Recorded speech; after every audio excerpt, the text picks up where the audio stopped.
आणि महाराष्ट्राचे नेते आमचे मित्र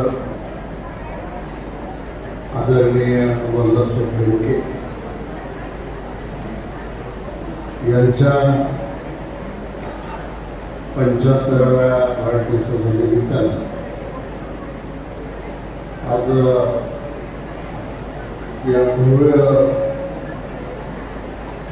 कार्यक्रमाचं आयोजन कोथरूडकर आणि बाकीच्या सगळ्या आध्यात्मिक क्षेत्रातल्या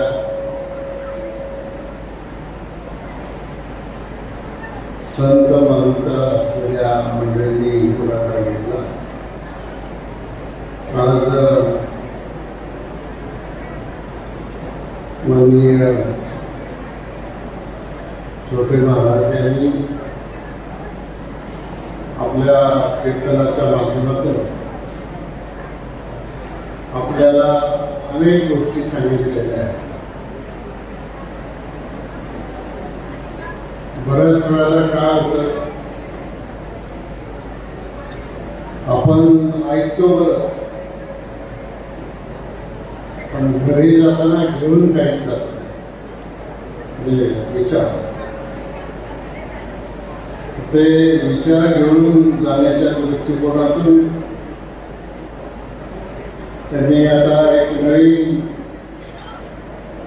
कल्पना या ठिकाणी मांडलेली आहे की या परिसरामध्ये न भूतो न भविष्यती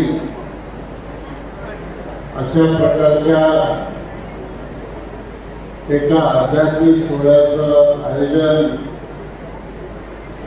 करण्याच्या संदर्भात त्यांनी आपला मनोबल व्यक्त केलेला आहे.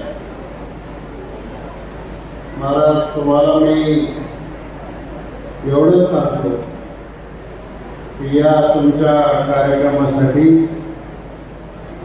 जी जी जबाबदारी तुम्ही आमच्यावर टाकाल ती जबाबदारी आम्ही निश्चित प्रकारे पार पाडू आणि त्याच्यामधून एक वेगळ्या प्रकारचा आनंद हा मिळेल. वल्लभ शेठच्या बाबतीत मी तुम्हाला काही सांगायची आवश्यकता अशा काही भाग नाही. वल्लभ शेठ जरी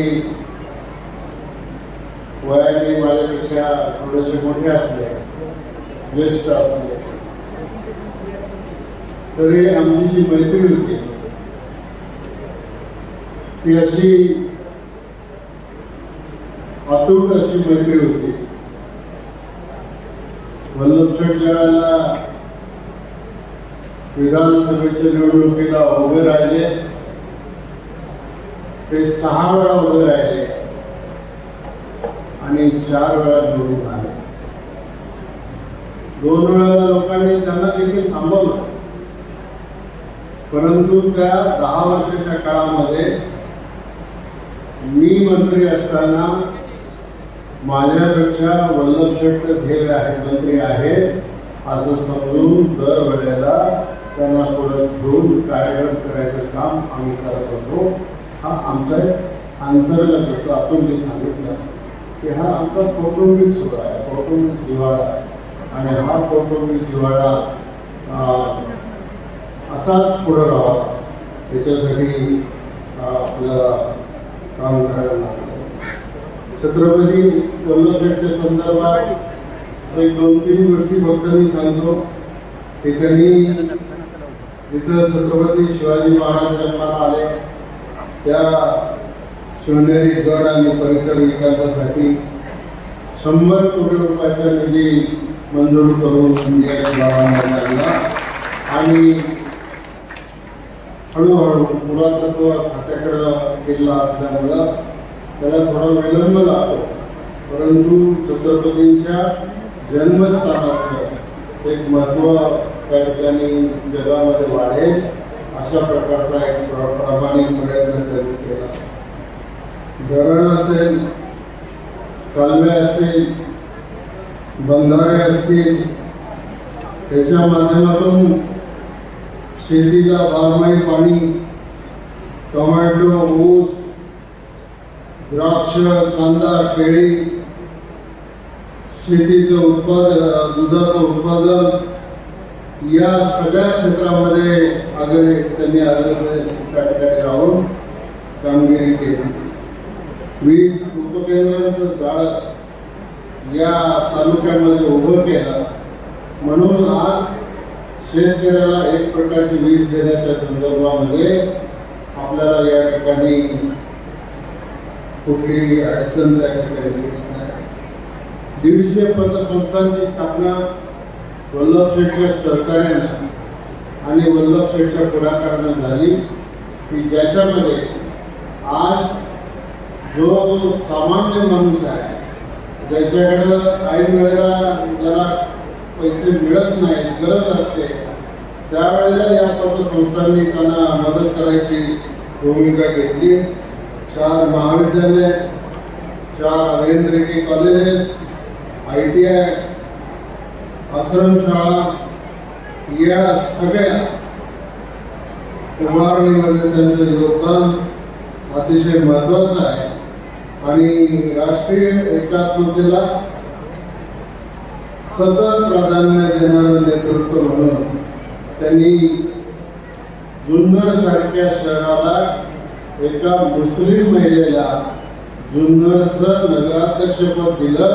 ही आज जे जातीपातीमध्ये जे सगळं चाललेलं आहे हे बंद करण्याच्या दृष्टिकोनातून आज शिवनेरीमध्ये, म्हणजे शिवनेरीच्या पायथ्याशी जुन्नरमध्ये त्या ठिकाणी या सगळ्या गोष्टी त्यांनी करून दाखवली.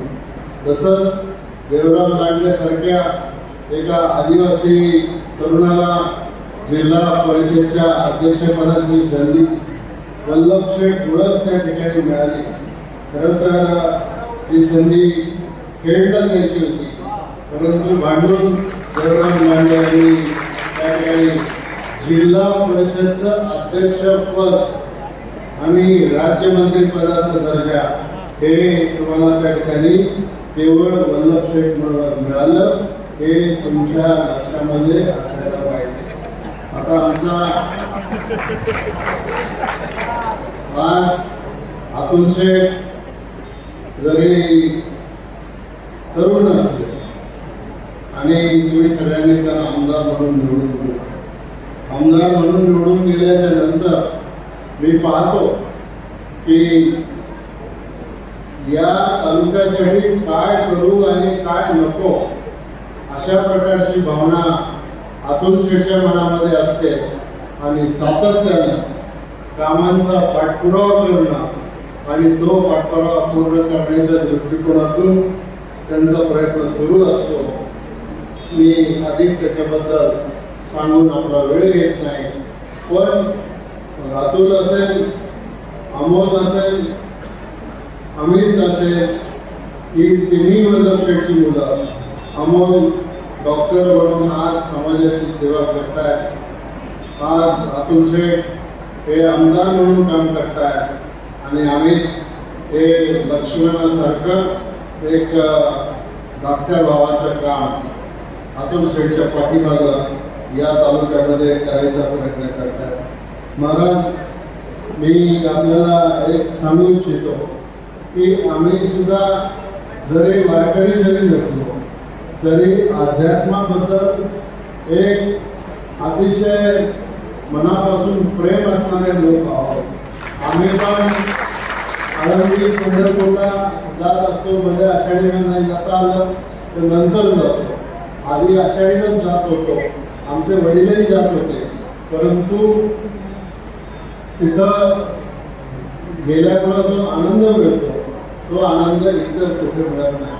आणि म्हणून मी तुम्हाला सांगतो, कोणाची मागणी नव्हती, परंतु ज्या वेळेला संत तुकोबारायांची मला वाटतं त्रिशताब्दी किंवा 350 वर्ष 350 वर्ष ज्यावेळेला पूर्ण झाली त्यावेळेला या राज्याचा अर्थमंत्री मी होतो.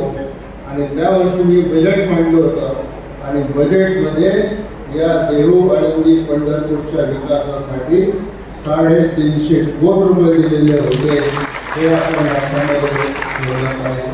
त्याच्यानंतर सुनील तटकरे अर्थमंत्री झाले, त्यांनी त्याच्यामध्ये पैसे वाढवले. मग अजितदादा अर्थमंत्री झाले आणि शेवटी हा सगळा आराखडा 600 कोटीच्या आसपास गेला. आणि तो केवळ माझा वारकरी हा इथून पायी पंढरपूरला जातो, त्याला रस्त्यामध्ये ज्या सुविधा पाहिजे त्या सुविधा देण्याच्या दृष्टिकोनातून हे सगळं काम त्या ठिकाणी करण्याचं आम्ही सगळ्यांनी ठरवलं. नुसतं राजकारण म्हणजे निवडणुका आणि मतं एवढ्यावरतं मर्यादित नाही. त्याच्यामध्ये समाजकारण पण आहे, त्याच्यामध्ये अध्यात्म पण आहे, त्याच्यामध्ये या सगळ्या गोष्टी पण आहेत. आज या जुन्नर तालुक्याचा पाण्याचा प्रश्न जरी वल्लभ शेठच्या माध्यमातून सुटलेला असला, अतुल शेठनी त्याच्यामध्ये पुढे जाऊन त्याच्यामध्ये कामगिरी केलेली असली, तरी मला फक्त एकच गोष्ट आपल्याला सांगायची की आज आपल्या जुन्नर, आंबेगाव आणि शिरूर या तिन्ही तालुक्यामध्ये ज्या नद्या आहेत, या नद्यांवर 65 बंधारे बांधलेले आहेत आणि 65 बंधाऱ्यामध्ये कायमस्वरूपी पाणी मिळेल अशी तरतूद प्रोजेक्ट रिपोर्टमध्ये नाही. त्यामुळं 30-35 वर्षाच्या राजकारणात आम्ही आमदार असो, आम्ही मंत्री असो, सत्तारूढ पक्षाचे आमदार असो, विरोधी पक्षाचे आमदार असो, शेतकऱ्याला पाणी कमी पडू द्यायचं नाही ही भूमिका घेऊन या बंधाऱ्यांना पाणी देण्याच्या संदर्भात भूमिका आपण घेतली. भविष्य काळामध्ये काही प्रश्न निर्माण होणार, त्याच्या आम्ही ते प्रश्न निर्माण होऊ नये त्याच्यासाठी काही प्रयत्न करतोय. पण ते नंतर कधीतरी दुसऱ्या काही सभेमध्ये मी बोलेल. आज मी फक्त या निमित्तानं सर्व वारकरी मंडळींना मला तुम्हाला सांगतो, आम्ही ज्यावेळेला भीमाशंकर सहकारी साखर कारखान्याचा अग्निप्रतिपन सोहळा करतो, बायलरचा कार्यक्रम करतो, त्यावेळेला कोणी पुढाऱ्याला बोलवत नाही. या 3 तालुक्यातल्या सगळ्या वारकऱ्यांना बोलवून त्यांच्या हस्ते सोहळा करतो आणि त्यांचा सत्कार सन्मान त्या ठिकाणी करायचं काम करतो. ही आमची गेल्या अनेक वर्षाची परंपरा त्या ठिकाणी सुरू आहे. आता अधिक न बोलता मला फक्त जाताना एक सांगायचं आहे की आज तुम्ही हुकुमकरांनी एवढा मोठा कार्यक्रम केला आणि तो वल्लभ शेठच्या 75व्या वाढदिवसाच्या निमित्तानं, जयंतीच्या निमित्तानं हा कार्यक्रम आपण इथे केला. हा कार्यक्रम तुमच्या कायम लक्षात राहिला पाहिजे, आजचा दिवस तुमच्या कायम लक्षात राहिला पाहिजे. याच्यासाठी या उद्योगमध्ये 50 लाख रुपयाचं सभागृह वल्लभ शेठच्या नावानं मी मंजूर करण्याची या ठिकाणी घोषणा करतो. आणि हे सभागृह या उद्योगाला झाल्याच्या नंतर निश्चितच त्याचा फायदा बाकीच्या आपल्या सगळ्या लोकांना होईल एवढंच या निमित्तानं सांगतो. थोडासा मध्ये मला छोटासा अपघात झाला, पाय तुटला, हात तुटला, त्यामुळं मला निवडणुकीत कुठे येता आलं नाही. आता हळूहळू बरा होतोय. काही लोक म्हणतात काठी घ्या, काही लोक म्हणतात काठी घेऊ नका, पण योग्य वेळेला काठी घेऊ नका. आता काही सध्या नाही एवढंच मी आपल्याला सांगतो आणि सर्वांना मनापासून शुभेच्छा देतो, आभार मानतो. आणि अतुल शेठ, तुम्ही असंच काम करत राहा. जशी तुमच्या वडिलांची आमची दोस्ती होती त्याच्यापेक्षा जास्त प्रेम हे तुमच्यावर करून तुम्हाला या जुन्नर तालुक्याच्या विकासाच्या कामामध्ये तुमच्या पाठीमागं भक्कमपणानं आम्ही सगळेजण उभे राहू एवढंच या निमित्ताने सांगतो आणि आमचा उभा देतो. जय हिंद, जय महाराष्ट्र.